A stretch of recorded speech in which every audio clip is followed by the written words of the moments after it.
Այսօր եկեք որոշ ժամանակ հատկացնենք ուսումնասիրելու Աստծո ճշմարտության խոսքերը, որոնք գրված են Աստվածաշնչում, տեսանելի աշխարհն ու անտեսանելի աշխարհը քարոզի վերնագրով։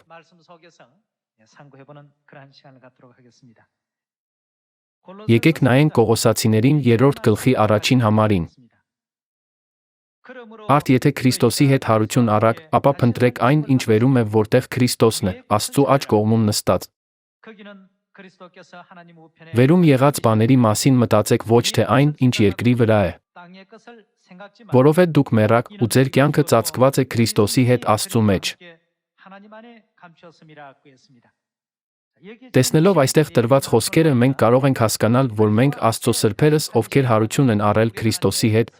պետք է մեր սրտերը դնենք վերևի բաների վրա։ Մենք պետք է ապրենք այդպիսի հավատքով։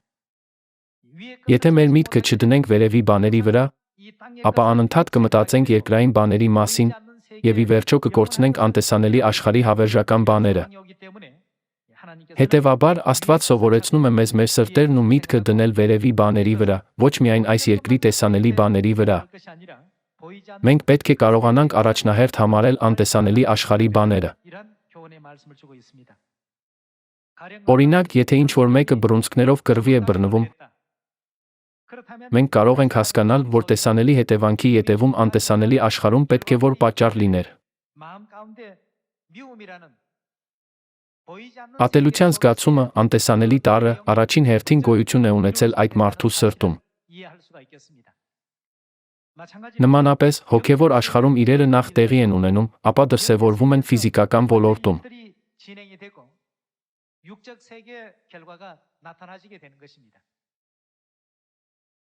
Սա ճիշտ է նույնիսկ ծառի պտուղներին նայելիս։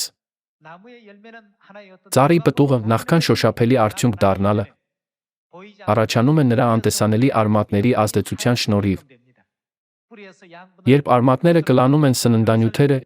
իսկ հետո հյութի միջոցով բաշխում դրանք դեպի ճյուղերի ծայրերը, միթե այդ ժամանակ չէ, որ պտուղը վերջապես հայտնվում է ճյուղերի ծայրերում։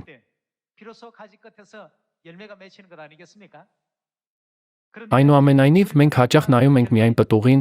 որը տեսանելի արդյունք է, և չենք գնահատում անտեսանելի արմատի դերը կամ անտեսանելի աշխարհի կատարած դերը։